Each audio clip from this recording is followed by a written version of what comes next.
주야 말씀이 계시니 지극히 높으신 주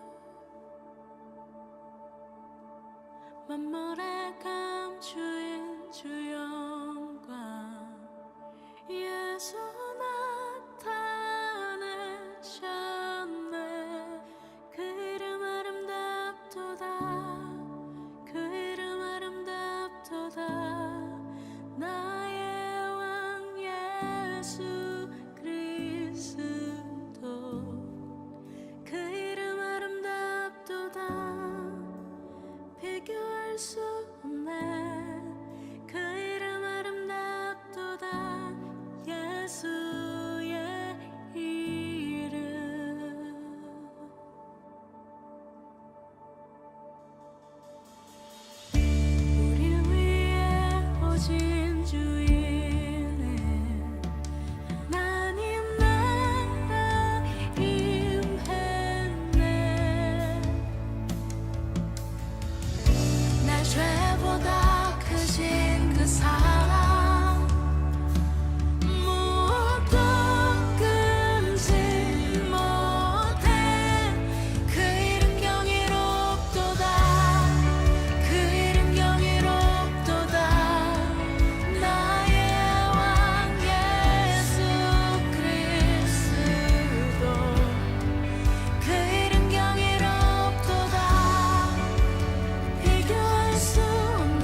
에스더서 9장 29절 말씀 한 절만 읽어봅니다.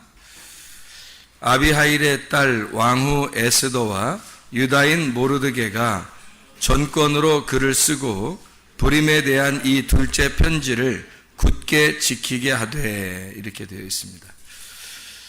아까 우리는 둘째 편지에 대한 이야기를 우리가 많이 못 나눠서, 그래서 같이 둘째 편지에 대한 이야기를 좀 더 나누려고 생각을 하고 있어요. 이 둘째 편지, 그러니까 둘째 편지라는 얘기는 첫째 편지가 있었다는 얘기죠, 그죠? 첫째 편지가 있었다는 얘기. 그래서 둘째 편지가 있다는 얘기죠. 그러니까 첫째 편지와 둘째 편지를 우리가 이제 이렇게 뭘로 이렇게 보겠느냐? 성경에서 우리 한번 여기 8장을 한번 봐야 돼요. 에스더서를 8장을 한번 봐야 돼요. 8장에 5절 말씀 보면 이런 말씀이 있어요. 8장 5절 말씀 보면 이런 말씀이 있어요. 이르되 왕이 만일 즐거워하시며 내가 왕의 목전에 은혜를 입었고 또 왕이 이 일을 좋게 여기시며 나를 좋게 여기 보실진대 조서를 내리사 아각 사람 함무다다의 아들 하만이 왕의 각 지방에 있는 유다인을 진멸하려고 꾀하고 쓴 조서를 철회하소서, 이렇게 나와 있거든요. 그러니까 하만이 쓴 편지가 하나 있었다는 거예요. 그죠? 그 조서가 있었는데 그 조서를 철회했으면 좋겠다. 근데 이게 그냥 쓴 게 아니라 꾀하고 쓴 거래요. 이제 작정하고 하여튼 쓴 거예요. 멸망시키려고 작정하고 쓴 거라는 거예요. 그런가 하면 이제 8절에 한번 봐요. 8절에 너희는 왕의 명의로 유다인에게 조서를 뜻대로 쓰고 왕의 반지로 인을 칠지어다. 왕의 이름을 쓰고 왕의 반지로 인친 조서는 누구든지 철회할 수 없음이니라 하니라, 이렇게 되어 있거든요. 그래서 뜻대로 쓰고 이렇게 되어 있어요. 여기는 또, 그러니까 여기는 뜻대로 쓴다는 말은 뭐예요? 좀 자유를 가지고 쓴다는 얘기가 되겠죠. 그러니까 이렇게 자기 마음대로 쓸 수 있다는 얘기예요. 이게 무슨 의미냐면 하만이 쓴 조서는 작정을 하고 하여튼 죽이려고 쓴 거고요. 여기 지금 이 모르드게, 에스더와 모르드게한테 너희들의 뜻대로 편지를 써라, 너희들의 뜻대로 조서를 써라 할 때는 이거는 자유를 가지고 너희들이 스스로 그걸 써라, 이런 얘기거든요. 마음대로 써라, 그 말이에요. 마음대로. 그게 이제 좀 다르죠. 첫 번째 조서는 나를 죽이려고 하는 죄와 사망의 법을 말하는 겁니다. 죄와 사망의 법. 그리고 여기 뜻대로 쓰고 라고 하는 건 자유가 있겠죠, 아무래도. 그러니까 살리려고 쓰는 거죠, 이거는. 그러니까 죽이려고 쓰는 건 하만이 쓴 거고, 모르드게하고 에스더가 쓰는 것은 우리 유다인을 살리려고 하는 거잖아요. 그렇죠? 살게 하려고 쓰는 거니까 생명의 성령의 법이 되는 겁니다. 생명의 성령의 법. 이렇게 조서가 두 개로, 법이 두 개로 나누어져 있다 하는 얘기예요. 첫 번째 법은 우리를 죽이려고 하는 법이고, 두 번째 법은 우리를 살리려고 하는 법이다. 이렇게 이해할 수가 있겠죠. 그래서 이 편지를 두 번째 편지라고 이렇게 이야기하는 것은 우리에게 살기 위한, 삶에 대한 편지란 말이에요. 두 번째라고 하는 건 삶에 대한 편지라는 거죠. 그러니까 이 삶에 대한 편지라고 하는 건 우리를 살리려고 하는 편지가 되겠죠. 그래서 이게 뭐냐면 불임이라 그래요. 불임. 불임이라는 건 아까 우리가 얘기했듯이 푸르라고 하는 단어를 이게 그 복수로 쓸 때 푸림 이렇게 쓰는 거예요. 푸르는 이제 단수고 그거를 복수로 쓸 때 푸림 이렇게 쓰는 거거든요. 그게 완전히 취하다, 완전히 이제 해결됐다는 얘기고, 제비가 완전히 뽑혀서 이미 선택이 되었다, 이제 끝났다, 이런 얘기예요. 다 완성이 됐다, 그런 의미죠. 그러니까 완성이 됐다는 것은 뭐가 우리에게 이루어진 거예요. 샬롬이 이루어졌단 말이에요. 평화가 이루어졌다. 그러니까 우리에게 이제 죽음이 아니라 평화가 이루어졌다. 이제 그런 의미가 되는 거죠. 그래서 그걸 불임을 지켜라. 이제 그런 이야기가 이제 에스더서의 그 막바지에서 그 이야기들을 해주고 있는 겁니다. 그러니까 그걸 기념하라는 거죠. 그 불임을 기념하라. 그러니까 너희들이 완전히 속했고 너희들이 완전히 구속받았다. 그것을 기념하기 위해서 둘째 편지를 쓰고 그것을 기억했으면 좋겠다 하는 내용들이 여기에 나와 있는 이야기입니다. 우리는 아까 성경 공부를 하면서 와스디가 에스더로 하만이 모르드게로 되는 그 장면을 우리가 같이 공부를 했어요. 그리고 표면적 유대인은 이면적 유대인이 돼야 된다. 율법은 은혜로 바뀌어야 된다. 이런 이야기를 했습니다. 그리고 금식하고 기도한다. 금식하고 기도한다 할 때 그 금식하고 기도한다고 하는 건요. 금식이라는 게 먼저 있고 그 다음에 기도한다고 하는 게 있어요. 그러니까 금식만 해서는 안 되고 금식과 기도가 같이 있어야 된다. 이런 이야기를 우리가 했습니다. 왜 그러면 금식이라는 것은 뭘 정지하는 것을 말하는 거고요. 중지하는 걸 말하고 기도하는 것은 뭔가 흐름, 교통을 말하는 거예요. 그러니까 뭐를 정지하고 뭐와 교통하라는 얘기예요. 금식이라고 하는 건 하만과의 관계를 끊고 그게 금식이에요. 하만과의 관계를 끊고 그리고 모르드게와 함께 교통해라. 그래서 유다인이 돼야 된다 이런 말이거든. 그러니까 하만하고 아말렉하고 끊고 그리고 하나님의 백성들과 함께 교통하는 기도 이렇게 되는 거예요. 금식하고 기도하라 이런 이야기를 우리가 같이 이야기했어요. 그래서 그걸 예배라 또는 기도라. 기도라고 할 때는 기도와 구제가 또 있어야 된다. 그래서 이 모르드게 같은 경우는 하나님과의 기도가 이렇게 성립이 된 사람이에요. 그래서 그 기도가 성립이 되니까 자기를 통해서 편지를 쓰게 하고 편지를 통해서 불임을 지켜라 그렇게 이야기를 하거든요. 그것은 그들에게 샬롬을 주고 싶은 거예요. 평화, 하나님의 평화를 생명의 성령의 법 안에서 평화를 주고 싶은 거예요. 그게 이제 모르드게. 그걸 전달해 준다라고 하는 걸 구제라고 그러는 거예요. 그러니까 전달해 준다. 내게로부터 다른 사람에게 내가 가지고 있는 걸 전달해 준다. 이걸 구제라 그렇게 이야기하는 것입니다. 이 평안이라고 하는 게요. 평안, 샬롬이라고 하는 거는 히브리어로 그 헬라어로는 에이레네라고 그래요. 신약에서는 에이레네라고 하는데 이 에이레네라는 그 원래 단어가 어떤 의미냐면 결합한다는 의미를 가지고 있어요. 화목한다는 의미를 가지고 있습니다. 그런 이제 이것을 염두에 두고 평화라고 하면 뭐를 평화라고 이렇게 할까? 평화롭다 이런 걸 평화라고 이렇게 할 수 있어요. 그러니까 물이 잔잔하다 이런 걸 생각하면 되죠. 물이 잔잔하다, 평화롭다 그렇게 할 때 평안, 에이레네 이렇게 보면 되는 거죠. 막 이렇게 요동치고 이러는 건 두려움이죠. 무섭고 두렵고 싸납고 뭐 이런 거죠. 근데 평안하다 그러면 이게 물이 잔잔해졌다 그 말이에요. 그러니까 그 화평해졌다. 예수의 평안이 우리에게 왔다 그 말이고 보혜사와 관계가 있어서 그 보혜사가 진리의 성령이 우리에게 오시면 평안을 준다는 거예요. 너에게 평강이 있을지어다 할 때도 예수님이 부활하시고 난 다음에 평강이 있을지어다. 그런 얘기는 너희들의 마음이 물결이 잔잔해졌으면 좋겠다. 그런 이야기예요. 그 물결이 잔잔해진다는 말은 어떤 의미로 다시 말할 수 있을까? 제가 물어보지 않고 그냥 제가 대답하는 편이 훨씬 더 나을 거예요.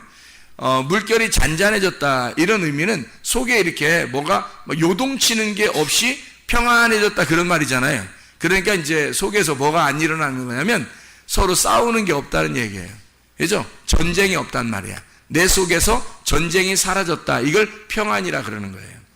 평안. 그러니까 전쟁이 없어졌다. 전쟁이 끝났다는 말은 뭐냐면 속에 사람이 마음이 두 개가 있는데 그 두 개의 마음을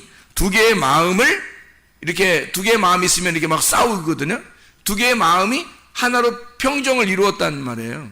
그러니까 평화라고 그러죠. 전쟁이 사라진 거죠. 사람의 속의 마음에는 말이 두 개가 있다 그랬어요. 나의 말과 하나님의 말. 하나님의 말과 나의 말이 있는데 이 나의 말이 져서 항복을 해버리면 하나님의 말씀만 있게 되겠죠? 그러면 평안하게 되는 거예요. 근데 나의 말이 이겨버리면 하나님은 절대 지지 않거든요. 그래서 계속 싸우는 거예요. 계속 나의 말이 있는 한 우리의 속에는 나의 말과 하나님의 말이 계속 싸우는 거예요. 내가 생각하는 나의 꿈과 하나님의 꿈이 계속 싸우는 거죠. 나의 소원과 하나님의 소원은 계속 싸우는 거예요. 근데 이게 평화롭게 되었다는 말은 무슨 말일까? 이 싸움이 그쳤다. 싸움이 끝났다. 뭘로 끝날까요? 하나님 편에서 이겨야 끝나요. 내 편에서 이겨서는 못 끝나요. 죽을 때까지 안 끝나요. 그게 하나님의 편에서 이겨야 그게 끝난다 하는 말입니다. 전쟁이 없는 상태를 물이 잔잔하다, 평화롭다, 그런 하나님과 나의 전쟁이 끝났다, 그런 상태를 평화롭다라고 이야기할 수 있습니다. 다시 말하면 내 믿음으로 사는 게 아니라 그리스도의 믿음이 와서 그리스도의 믿음이 온 상태가 되었다. 나의 믿음의 상태가 아니라 그리스도의 믿음의 상태가 되었다. 그러니까 나의 머리가 아직도 붙어 있는 게 아니라 나의 머리를 잘라내고 그리스도의 머리를 붙여놨다. 머리가 바뀌었다. 그 말이에요. 머리가 바뀌었다. 그러면 평화하죠. 그게 샬롬입니다. 이 샬롬, 머리가 바뀐 상태, 이거를 샬롬. 보혜사가 하나님의 성령, 그 예수의 영이 우리에게 들어오시면, 지금 우리에게 들어오신다. 엘코마이하고 들어오시면 이 성도의 몸이 성령님의 집이 되는 거잖아요. 그러면 성령님은 늘 어떻게 해요? 평안하죠. 성령님은 평안하기 때문에 성령이 완전히 나에게 들어와서 장악하기 전까지는 내가 평안이라는 게 아직 없겠죠. 그러니까 평안이라고 하는 건 첫 번째에 있는 하만이 죽어야, 모르드게만 살아있어야 평안이 온다는 말이에요. 모르드게만. 그러니까 하만이 안 죽어서는 늘 모르드게와 하만은 싸우기 때문에 내 속에서 모르드게와 하만이 계속 싸우니까 전쟁이 일어나죠. 평안하지 않습니다. 근데 하만이 죽어요. 그리고 모르드게가 달려야 할 그 자리에 하만이 죽은 거예요. 누가 죽은 거예요? 내가 죽은 거예요. 그리고 모르드게가 살아난 거예요. 그리스도가 살아난 거란 말이에요. 그러면 전쟁이 끝나죠. 평화롭게 되는 것입니다. 이 샬롬이라고 하는 이 화평, 평화라고 하는 단어가 행복한이라는 단어거든요. 평화로운. 아시잖아요, 여러분. 샬롬 그러면 인사할 때도 샬롬 그러잖아요. 평화, 행복한, 안전한, 평화로운. 샬람이라는 데서 왔는데 이 샬람이라는 게 완전하다라는 단어입니다. 완성이 되면 뭐가 일이 끝나잖아요. 일이 회복이 되고 뭐가 온전하게 끝나게 되면 샬람, 완전해진 거예요. 이루어진 거야. 그러니까 평안하죠. 샬롬이 오는 거죠. 일이 안 끝나. 계속해서 내 속에서 일이 안 끝나고 계속 뭐 싸움이 있으면 이게 평안이 오는 게 아니죠. 그래서 속에서 어쨌든 여러분 마음속에 두려움이 아니라 평안, 다시 말하면 이 속에서 뭔가 나를 쉬게 하는 게 와야 된다는 거예요. 나를 쉬게 하는 게. 그게 평안이라는 거예요. 그러니까 주님께서는 우리에게 화평한 자라고 그러죠. 주님이 부활하시고 난 다음에 제자들한테 뭘 첫 번째 줬다고요? 평화하라, 그렇게 말하잖아요. 평화라는 말은 내가 너희들과 함께 있겠다는 말이에요. 그죠? 내가 너희들과 함께 있겠다. 그러니까 너희들 무서워하지 마라. 근심하지 마라. 내가 너희들과 함께 있을 테니까 평화해라. 평화를 전해주는 자가 되었단 말이에요. 평화를 전해준. 예수님이 처음에 부활하고 난 다음에 뭐 다른 거 줄 수도 있었는데 평안을 준다. 평안할지어다. 그렇게 말하는 것은 뭔가 예수님이 주는 게 뭐 평안이라는 게 뭔가 큰 의미가 있다는 거죠. 그죠? 그죠? 너희들이 지금 속에서 분쟁이 일어나고 뭔가 네가 아직 살아있는 거, 그러면 너가 죽어버리면 평안이 들어갈 거야. 싸움이 끝날 거야. 전쟁이 끝날 거야. 너 평안해야 돼. 그래야 하나님의 사람이고 그게 천국 백성이라는 거예요. 그러니까 평안해야 돼. 그게 굉장히 중요한 거예요. 기도하다가도 여러분 안에 평안이 안 오잖아요. 그러면 좀 기도를 좀 뭐 방향을 바꾸든지 어쨌든 뭐 우리는 좀 하나님의 뜻대로 기도해야 되겠죠. 근데 평안하고 뭔가 하나님의 뜻에 합당한 것 같고 하나님의 뜻에 맞는 것 같아요, 이 기도가. 그러면 마음이 평안하겠죠. 하나님께서 원하시는 것이 될 거니까. 하나님의 마음과 하나가 되면 마음이 평안하게 된다는 거죠. 평안이 우리에게 꼭 있어야 된다는 거예요. 다른 것도 중요하지만 주님께서 우리에게 평안을 전달해 주는 자, 화평케 하는 자, 화목을 만들어내는 자, 중간에서 하나님과 우리 사이를 연결시켜 주는 자. 마태복음 5장 9절의 말씀, 화평케 하는 자, 에이레노 포이오스라는 단어인데요. 이 에이레네라는 단어, 결합한다, 평안이라는 말하고 번영, 안식한다 그 말하고요. 포이에오라는 완수하다, 만들다, 실행하다, 그렇게 된다 그 말이에요. 그러면 다시 말하면 무슨 말이에요?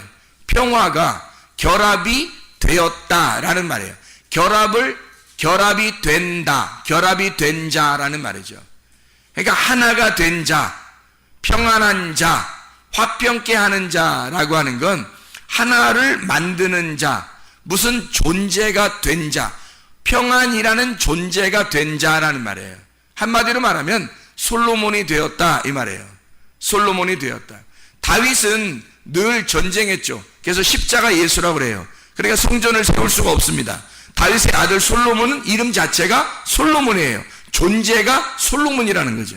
그러니까 솔로몬 때에서는 하나님의 집이 세워지는 겁니다. 우리의 마음이 하나님의 성령이 들어와야 내 집이 하나님의 집이 되는 거거든요. 근데 하나님의 성령이 안 들어오면 이게 평안하지 않아요. 하나님의 집이 될 수가 없단 말이죠. 그러니까 하나님의 성령이 들어오면 우리를 하나님의 집으로 만든다는 거예요. 하나님의 성전이 되도록 만드는 거. 다시 말하면 솔로몬이 되게 만드는 거죠. 솔로몬이 되게 만들어. 다윗은 성전을 세우고 싶었지만 십자가 예수님이라 그래서 성전을 세울 수가 없다고 그렇게 이야기했고, 솔로몬 그 아들에게는 성전이 세워질 것이다 라고 하나님이 약속했단 말이에요.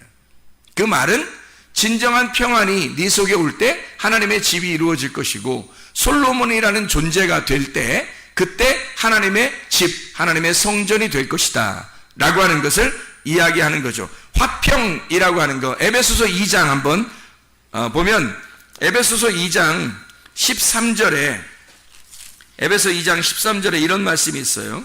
뭐라 되면 이제는 전에 멀리 있던 너희가 그리스도 예수 안에서 그리스도의 피로 가까워졌느니라. 그는 우리의 화평이신지라. 누가요? 예수 그리스도가 화평이신지라. 둘로 하나를 만드사 원수된 것 곧 중간에 막힌 담을 자기 육체로 허시고, 이렇게 되어 있거든요. 둘이 하나를 만드는 존재, 그게 화평, 예수님이 화평이신 존재라는 겁니다. 둘을 하나로 만드는 존재, 솔로몬이라는 얘기예요. 솔로몬, 화평, 예수님이 솔로몬이다, 화평이다, 평안이다. 둘이 하나를 만든다. 그래서 둘이 함께 하나님 안에서 보조를 맞춰 가도록 만든다는 얘기예요. 마치 이게 소가 두 마리가 있는데 한 마리 소가 어미소예요. 한 마리 소는 아기소고, 그래서 어미소와 아기소가 함께 멍에를 같이 매서 어미소가 가는가, 아기소가 먼저 가는 게 아니라 어미소가 가면 아기소는 그냥 끌려가는 거지. 이렇게 끌려간다는 게 뭐 질질 끌려간다는 뜻이 아니라 함께 묶어 있기 때문에 어미소가 가면 같이 이렇게 따라가는 거예요, 쉽게. 그러니까 우리는 아기소와 같은 거고, 하나님은 어미소, 주님은 어미소와 같은 거라 같이 둘이 하나가 돼서 하나님께서 가실 때 우리가 함께 그냥 따라가는 거예요. 그게 아기소. 그 대신에 어미소는 우리에게 책임을 가지고 있죠. 책임을 가지고 우리를 끌고 갈 것이고, 아기소는 사명 가지고 끌려가는 그 고통이 어느 정도 있다는 얘기죠. 그리스도를 따라가는 데 있어서는 항상 뭐 즐거움만 있는 게 아니라 뭔가 주님 안에서 고통스러운 일도 있다는 얘기예요. 근데 그것이 어미소와 함께 가기 때문에, 하나님과 함께 가기 때문에 그렇게 어렵지 않다는 겁니다. 그 일이 다 이루어질 수 있다는 거예요. 하나님의 그 농사를, 하나님이 농사 짓는데 어디를 농사 짓겠어요? 하나님이요. 어디 농사 짓겠어요? 내 마음을 농사 짓는 거란 말이에요. 내 마음을 농사 짓는 거야. 근데 누가 농사 짓는 거야? 어미소와 아기소가 함께 농사를 짓는 거야. 근데 그 농사가 완전히 이루어지겠어요? 안 이루어지겠어요? 이루어져죠. 왜 이루어지죠? 아기소가 활동하는 게 아니라 어미소가 다 하니까. 어미소가 하니까 나는 그냥 좀 고통스럽지만 가만히 따라가면 다 농사는 이루어지게 돼 있어요. 내 마음의 농사는. 하나님이 다 이루신단 말이에요. 에베소서 4장 3절 말씀을 한번 이렇게 보면요. 에베소 4장 3절 말씀 이렇게 되어 있죠. 평안에 매는 줄로 하나 되게 하신 것을 힘써 지켜라. 그런 말씀이거든요. 하나 되게 하신 것, 헤노테스, 하나됨, 연합, 헤이스에서 나왔는데 하나라는 겁니다. 하나됨, 지켜라 라고 하는 것인데 테레오라는 말입니다. 벗어나지 마라는 뜻입니다. 이게 테레오, 벗어나지 마라, 꼭 지켜라 그 말이에요. 그걸 힘써 지켜라는 말이 나오는데 이 힘써라는 말이요, 스푸다조라는 단어입니다. 이 스푸다조는요, 서둘러 열심히 예배하고 공부하라는 단어예요. 열심히 예배하고 공부해라. 스푸데에서 나온다는데요, 이게 열심, 속도입니다. 속도. 스피우도라는 말인데 그 말이 속도를 내다, 재촉하다. 부스, 발입니다. 여러분의 발이 어디에 있는가? 발이 어디에 소속되어 있는가? 여러분은 어디로 빨리 달려가고 있는가? 어디에 지금 머물러 있는가? 그게 스푸다조예요. 이게 서둘러서 열심히 공부해라. 예배하고 공부해라. 그것을 굳게 힘써 지켜야 된다. 뭐를? 하나됨을 힘써 지켜야 된다. 그러니까 이게 성경이라는 게 뭐예요? 하나님과 우리를 하나 되게 하려고 그리스도가 온 거예요. 그리스도가 화평이 되셨다는 거예요. 평안이 되셨다는 거예요. 그러니까 우리가 평안이라는 게 얼마나, 그러니까 우리가 내가 평안이 있나? 이거 깊이 생각해 봐야 되겠죠. 내가 진짜 평안한가? 내 마음은 진짜 행복한가? 나는 평안한가?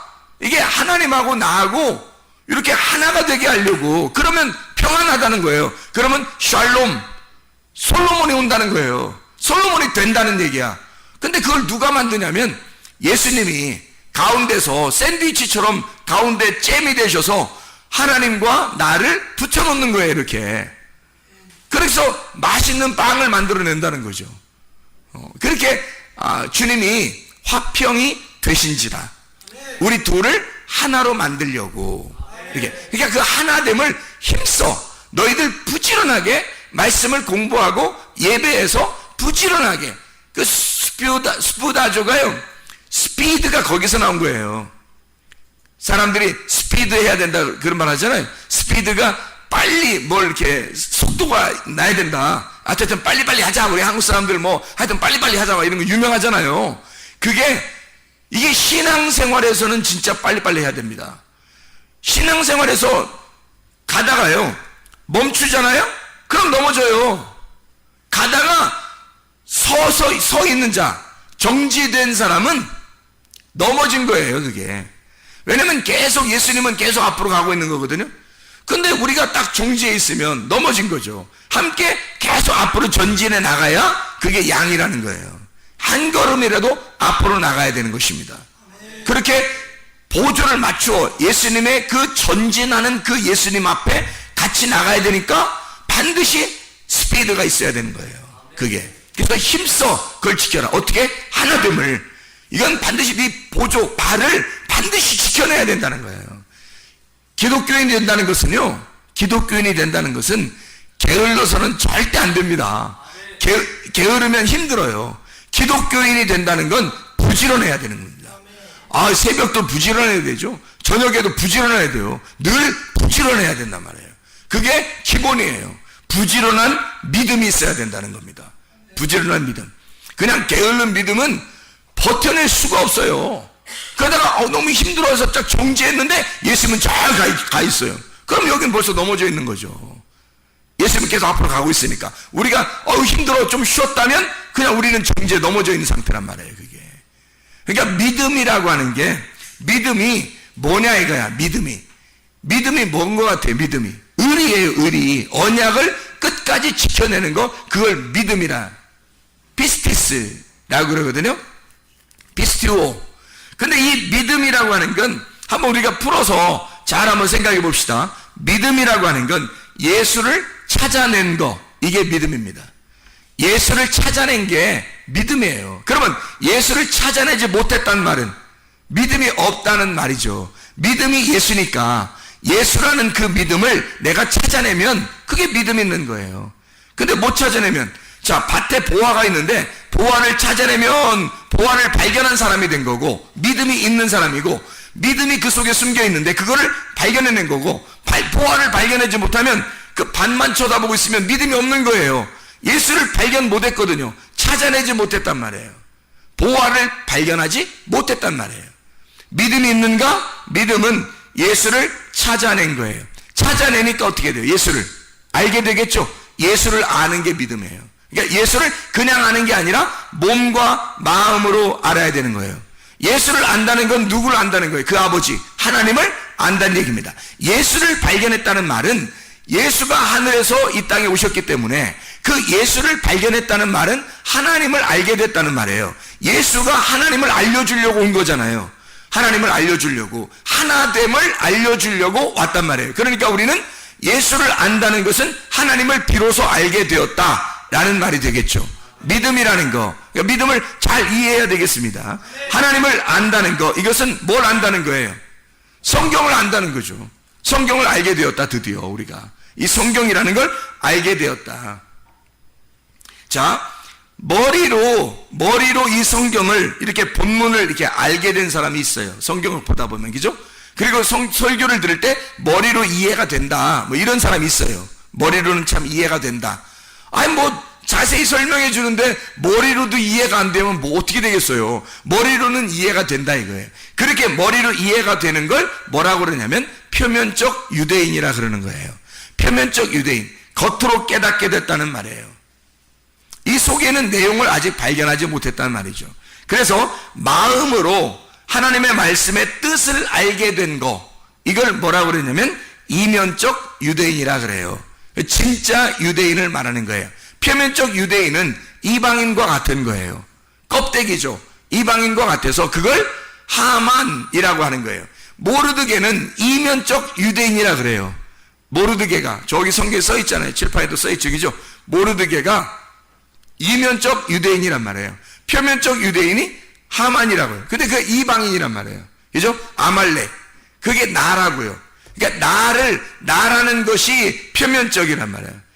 그게 그 표면적인 유대인이, 이면적인 유대인, 진짜 유대인은 그리스도를 말하고, 표면적인 유대인을 이방인이라고 그래요. 이방인을 뭐라고 이야기하냐면, 이방인을 하나님을 모르는 사람을 이방인이라 그러는 거예요. 하나님을 모르는 사람.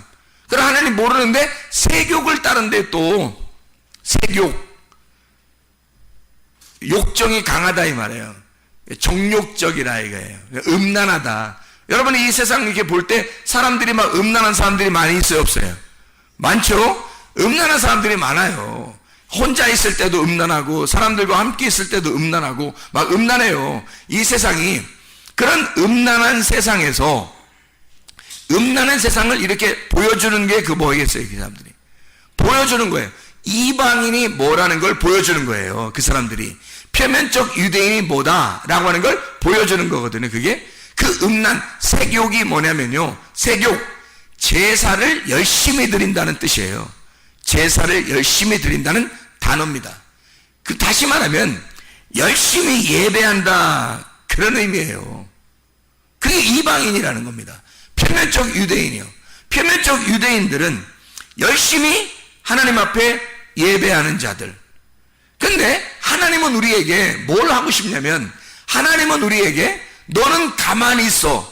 내가 하나님 됨을 알지어다. 내가 하나님이라는 걸 좀 알았으면 좋겠다. 너 믿음으로 천국 오는 거야. 너 믿음만 가지고 있으면 돼. 내가 너를 예배할게. 내가 너를 섬겨줄게. 너는 하나님 나를 잘 깨달아 알았으면 좋겠어. 내가 너를 섬겨. 이렇게 하나님이 우리에게 그런 말씀하시는 거예요. 그러니까 하나님이 우리를 섬겨주는 사람은 유대인이라 그러는 거고요. 그게 모르드게입니다. 하나님이 일을 해주신 거죠. 모르드게한테. 하만은 자기가 열심히 노력해서 하여튼 최고가 되려고 노력하는 사람이에요. 하만이라는 사람. 그게 표면적 유대인이에요. 이방인 같은 자들이죠. 그런 사람들은 열심히 하나님 앞에 막 섬기려고 했던 사람, 이런 사람들이요. 그런 사람들은 멸망하게 됩니다. 이방인은 멸망하고 유대인이 구원받는 거니까. 그러니까 이면적 유대인이 진짜 유대인이다, 이런 얘기를 하는 거고요. 유대인이나 이방인이나 모두 다 뭐라고? 마음의 할례를 받아야 구원을 받는 거다. 그 마음에 믿음이 있어야 구원받는 거지 라고 로마서 3장에 설명하고 있는 거예요. 그래서 로마서 2장과 3장을 잘 읽어보면 유대인과 이방인에 대한 이야기가 자세하게, 표면적 유대인과 이면적 유대인, 그리고 유대인이든 이방인이든 상관없이 하나님은 마음의 할례를 받는 믿음으로 말미암아 구원받게 만들었다, 이렇게 설명을 잘 해주고 있습니다. 머리로 본문만 아는 사람들, 예를 들어 포도나무와 가지를 성경에서 이야기하죠. 예수님은 포도나무요, 우리 너희는 가지다 할 때 예수님을 포도나무요. 그러면 뭘 깨달아야 돼요? 마음으로, 내용으로 아는 사람은요, 포도나무가 성경에 나오면 뭐라고 나와야 돼요? 예수님 알아야 되겠죠. 가지, 그러면 성령, 나를 의미하는 그런 의미를 설명하게 되겠죠. 그냥 가지, 포도나무가 가지 있구나, 농사 짓는구나, 뭐 이렇게 보면 안 된다는 거예요, 성경이. 그럼 이해가 안 되는 거죠. 먼저 온 자는 절도며 강도요, 나는 선한 목자다. 요한복음 10장에 나와 있죠. 그러면 그 먼저 온 자가 절도며 강도요, 나는 선한 목자다. 그런 말은 뭘 설명하려고 했던 거겠어요? 뭐를 설명하려고? 먼저 온 자, 율법을 의미하는 거죠. 먼저 온 자, 율법이 너를 강도질한다는 거예요. 그래서 너를 죽여, 반을 죽여서 네가 누군지를 깨닫게 하는 거예요. 그리고 두 번째 온 선한 목자가 은혜와 진리가 되신 예수님을 설명하는 거죠. 그렇죠? 그러면 구약의 출애굽할 때 그 만나는 뭐예요? 출애굽 만나를 지금도 내려주면 먹고 싶다, 이런 얘기하면 안 되는 거죠. 왜냐하면 그 성경을 통해서 뭐를 설명하는 거니까? 생명의 떡 예수님, 하늘에서 내려온 예수를 설명하는 거란 말이에요, 성경은. 그러니까 구약 성경이든 신약 성경이든 뭐를 설명하려고 하는 것이었냐면 하나님의 영을 설명하는 거예요. 영이라는 것은 보여요, 안 보여요? 안 보이는 거예요. 자, 영이라고 하는 걸 정의를 내려봐요. 뭐라고 하려나? 영이라면 뭐라고 얘기하겠어요? 여러분 같으면 영은 뭐다? 영은 빵이다? 아니, 영은 뭐다? 영이다? 영은 뼈와 살이 없는 걸 영이라 그래요. 뼈와 살이 없는 걸. 뼈와 살이 없는 영, 뭐겠어요? 말씀. 요한복음 1장 1절에 태초에 말씀이 계시니라. 그게 뼈와 살이 없어요. 그래서 요한복음 1장 14절에 말씀이 육신이 돼서 왔어. 이 육신은 뭐예요? 뼈와 살이 있는 거지. 그래서 말씀이 뼈와 살을 입고 오는 거, 말씀이신 하나님이 뼈와 살을 입으시고 오면 예수님이란 말이에요. 그러니까 말씀과 뼈와 살이 하나가 되잖아요. 그럼 화목하단 말이에요, 이게. 그걸 뼈와 살이 구원받았다 그러는 거야. 그럼 뼈와 살이 누구야? 나지. 나. 뼈와 살은 나고. 그러니까 아담이 하와가 만들어졌을 때 뭐라고 고백해요? 나의 뼈 중에 뼈요, 살 중에 살이로다. 하와를 그렇게 소개한단 말이에요. 그 말은 아담에게서 나온 뼈와 살, 이렇게 얘기하잖아요. 뼈와 살은 나란 말이에요. 하나님에게서 나왔지만 하나님과 분리가 된 나, 이 뼈와 살에 말씀이신 분이 오게 되잖아요. 그러면 하나가 됐죠. 그러면 이 뼈와 살은 원래 떨어져 있으면 죄인인데 말씀이 들어오니까 거듭난 사람이 된 거예요. 뼈와 살이 부활했다, 그렇게 말씀하는 겁니다. 말씀이 말씀이라는 영이 육신으로 오셔 말씀이 나에게 오시면 내가 죽고 말씀이 살아있는 진짜가 내 속에 있는 게 진짜가 말씀이 되는 하나님의 영이 되는 구원받은 자가 된다는 얘기예요. 영의 사람이 된다. 하늘의 사람이 된다. 땅에 있는 내가 하늘의 말씀을 받게 되면 그러면 다시 부활하게 된다는 것을 의미하는 거죠. 그러니까 우리는 원래 죽은 자예요. 사망한 자. 그 말은 뭐 지금 진짜 뭐 땅속에 이렇게 들어가 있다 이런 의미가 아니라 하나님하고 떨어져 있는 자라는 말이에요. 그럼 부활이라는 것을 뭐라고 정해야 하겠어요? 부활 그러면 뭐라고? 다시 사는 거를 부활이라 그러는 거예요. 그냥 살아있는 걸 부활이라고 하는 거 아닙니다. 그냥 살아있는 거는 생명이죠. 근데 부활이라 그럴 때는 죽어있는 게 다시 살아날 때 부활이라 그러는 거예요. 부활이라는 뜻이 그렇죠? 다시 살아나. 그 말은 뭐가 된다는 거예요? 뼈와 살인 내가, 흙덩어리인 내가, 육신인 내가 뭐가 된다는 말? 말씀이 된다는 말. 그러니까 이게 그대로 존재하고 있으면 안 되잖아요. 말씀이 돼야 되는 거지. 그러니까 내가 그리스도, 예수 그리스도가 되는 거, 이걸 부활이라 그러는 거지. 그냥 내가 나야, 나는 나야 그러면 부활한 게 아니죠. 원래 너는 너야. 원래 너는 그냥 너라는 존재야. 이 땅에서. 그건 부활이 아니지. 너는 너. 근데 네가 그리스도, 예수 그리스도가 되는 거, 이걸 부활이라 그러는 거죠. 자, 무슨 말인지 알겠죠? 그러니까 내가 하나님의 형상으로 지어져 가는 거를 부활이라 그렇게 말하는 것입니다. 그냥 내 존재를 내 존재로 살아있는 거, 이걸 부활이라고 하지 않아요. 우리가 부활이라 그러면 하나님의 형상으로 만들어져 지어져 가는, 만들어져 재창조되어 가는 거를 부활이라 그렇게 말을 하는 거고요. 하나님이 창세기 1장 1절에 하나님이 하늘과 땅을 창조하셨다. 창세기 1장 2절부터 계속 창조해 나가잖아요. 재창조입니다. 이렇게 재창조한다는 것은 뭐예요? 창세기 1장 2절에 어두웠기 때문입니다. 밤이 되었기 때문에, 너희가 죄 가운데 있기 때문에 그걸 다시 재창조해서 다시 창조해낸다는 거를 만들어내는 거예요. 그게 뭐냐면 부활시키는 거예요. 네 어둠인 너를 발견하게 됐을 때 너를 다시 살려내서 하나님의 형상으로 다시 너를 부활시키겠다는 말이 창세기 1장에 나와 있는 말씀이에요, 여러분.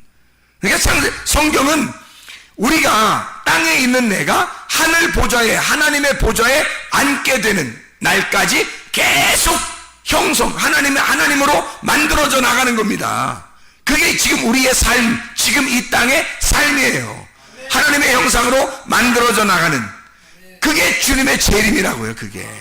그러니까 주님이 내게 오시면서, 주님이 오늘도 그 말씀이 오시면서, 그 생명이 내게 오시면서, 주님은 이미 살아있는 자예요. 그분은 이미 생명이 있는 자라고. 그러니까 예수님이 길이고, 예수님이 진리고, 예수님이 생명이라고요. 그 생명이 내게 들어오시면 난 다시 살아나는 부활이 되니까 계속 예수님이 재림하셔야죠. 나에게 재림하시고 엘코마이 하셔서 내 속에 그 말씀이 계속 내 육신에 들어와야 한다는 겁니다. 말씀이 들어와서 나를 살려내는 거죠. 살려주는 자가 자기는 스스로 살아있는 자예요. 우리는 죽은 자니까 그 말씀으로 우리에게 들어와서 살려내는 겁니다. 계속해서 살려내는 거예요. 말씀이 들어와서 말씀이 계속해서 들어와가지고 우리를 살려내는 거예요. 이게 교회 생활입니다. 이게 지금 우리가 이 교회 생활하는 건 내가 살기 위해서, 여러분. 자기들이 살기 위해서예요. 이게 교회 생활이라고요. 죽은 내가 죽어 있으니 내가 스스로 살아날 수가 없어요. 누군가가 나에게 호흡을 주지 않으면, 누군가가 나를 섬겨주지 않으면, 누군가가 나를 서포트해 주지 않으면 나는 살아날 수가 없단 말입니다. 그러니까 그 말씀이 나를 살려내는 거예요. 자기가 말씀이 침투해 와서 우리를 살려내는 겁니다. 요한복음 1장 14절과 창세기 2장 7절은 같은 말씀이죠. 창세기 2장 7절은 흙덩어리에다가 하나님의 생기가 들어갔다는 말이 나오고, 요한복음 1장 14절은 말씀이 육신으로 오셨다는 말이 나오잖아요. 이게 똑같은 말씀이에요. 하나님의 말씀이 내 속에 들어와야 한다. 죽은 나에게 하나님 말씀이 들어와서 나를 살려내는 것이다, 이 말입니다. 그러니까 내가 이방인의 세욕적인 그 삶을 그대로 유지하는 게 아니라 거기에서부터 나는 탈출을 시도해야 된다고요. 거기서 탈출해야 부활할 수 있단 말입니다. 우리가 여전히 나의 삶, 이방인의 삶, 세욕적인 그 삶을 그대로 따라가서는 안 된다는 거죠. 열심히 나는 섬긴다고 하나님을 섬긴다고 해보지만 그런 노력이나 율법을 통해서는 구원받을 수가 없어요. 하나님이 나를 섬겨주셔야 하고 하나님이 나를 찾아오셔야 합니다. 그게 뭐냐면 말씀이에요. 말씀이 여러분에게 침투해 들어오고 말씀이 여러분을 살려내는 것입니다. 그러니까 우리는 이런 이방의 삶에서 너희는 떠나라, 그런 삶에서 음녀의 길에서 너는 떠나라, 그거거든요. 그게 하만에게서 떠나라, 그리고 모르드게와 하나가 되란 말이에요. 그러면 모르드게가 너에게 편지를 줄 것이다. 생명의 성령의 법에 편지를 줄 것이다. 너는 그 법 안에서 자유하게 될 것이다, 그 말이거든요. 요한계시록 18장 4절에 내 백성아 거기서 나와라 그랬거든요. 내 백성아, 이 남성 단수입니다. 남성 단수. 내 백성아 거기에서 나와라. 뭐에서 나오란 말이에요? 내 백성아 거기에서 나와라. 음녀에게서 나오라는 거예요. 음녀에게서. 그 음녀가 뭐냐고요? 이 선악과에서, 땅의 말씀에서 나와라. 그 음녀라는 그녀의 재앙을, 그녀의 재앙, 이 그녀가 여성 단수입니다. 신부 교회가 돼야 되는데 음녀를 만나면, 먼저 음녀를 만나면 우리는 망하는 거예요. 그 음녀는 재앙을 받기로 결정되어 있는 성경의 규칙상 음녀는 재앙을 받기로 되어 있었단 말이에요. 근데 거기에 같이 우리가 있으면 우리도 같은 재앙을 받을 거 아니냐, 하나님의 진노를 받을 거 아니냐 이거야. 거기에서 빠져나와야죠. 그래서 그녀의 여성 단수입니다. 재앙을, 플레게, 상처, 때려, 재난을 주는 거, 플레소, 때리다, 플라소, 빚다, 만들어 막 형성해 나가는 거, 그렇게 그런 거를 받지 마라. 너 그냥 아주 막 부셔버리는 거, 이런 거 너는 받지 마라. 그녀가 받을 거니까, 음녀가 받는 거니까, 하만이 죽는 장소에 있는 거니까 거기에 같이 있으면 함께 죽는 거예요. 하만과 10아들이 어떻게 됐어요? 하만과 10아들이 함께 나무에 달려 죽잖아요. 에스더서 9장을 보면 유다인 모르드게를 통해서 완전히 이게 바뀌죠. 역전이 되어버립니다. 역전이 돼서 9장 14절에 말씀해 보니까 왕이 그대로 행하기를 허락하고 조서를 수산에 내리니 하만의 10아들의 시체가 매달리니라.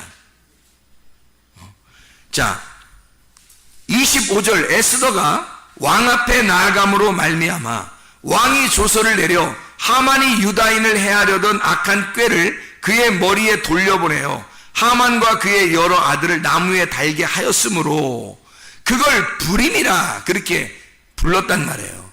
그 말은 한쪽을 죽이고 한쪽을 부활시킨다는 얘기입니다. 한쪽을 죽이고 한쪽을 부활시키고, 이게 어디에서 일어나는 사건이에요? 내 안에서 일어나는 사건이 되어야 된다는 거죠.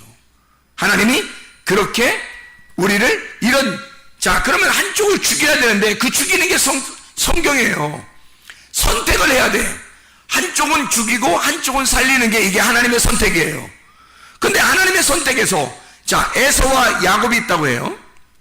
그럼 여러분이 에서가 잘 나가는 사람이야, 야곱이 오히려 고생한 사람이에요. 그럼 여러분 어디에 붙겠어요?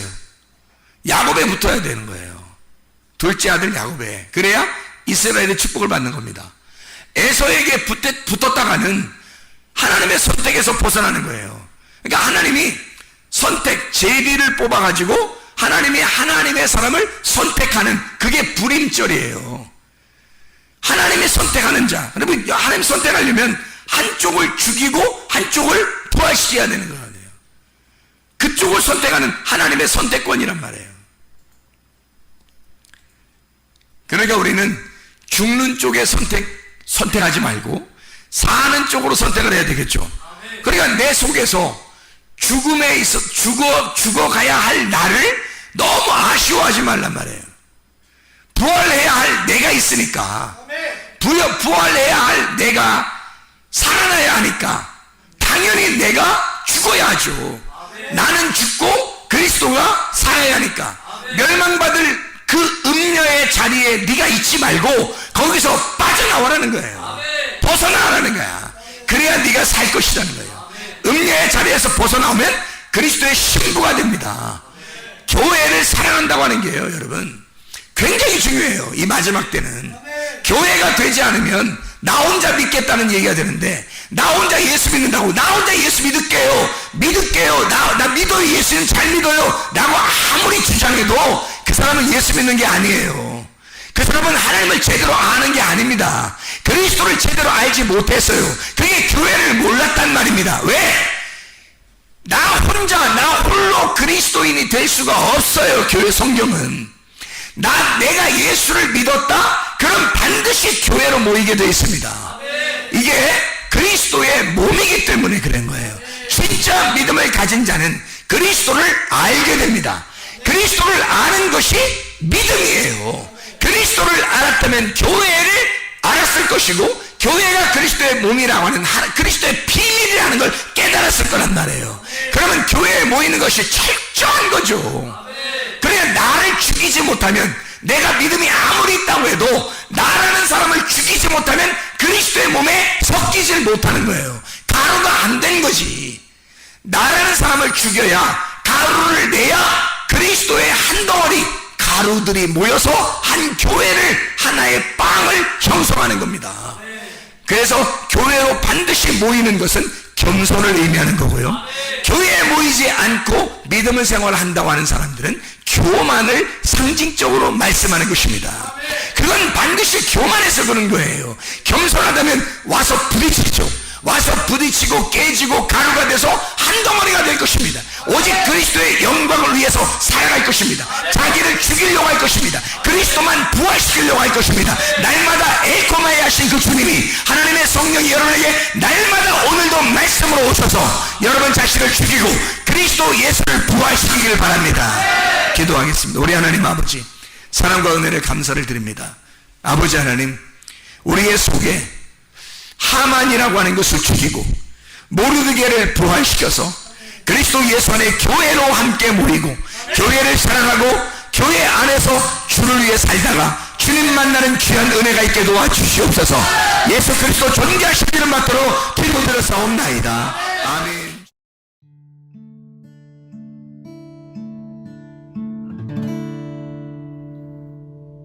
내 속에 내가 너무도 많아서 당신을 쉴 곳 없네. 내 속에 헛된 바램들로 당신을 변할 곳 없네. 내 속에 내가 어쩔 수 없는 어둠, 당신의 쉴 자리를 뺏고 내 속에 내가 이길 수 없네.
당신의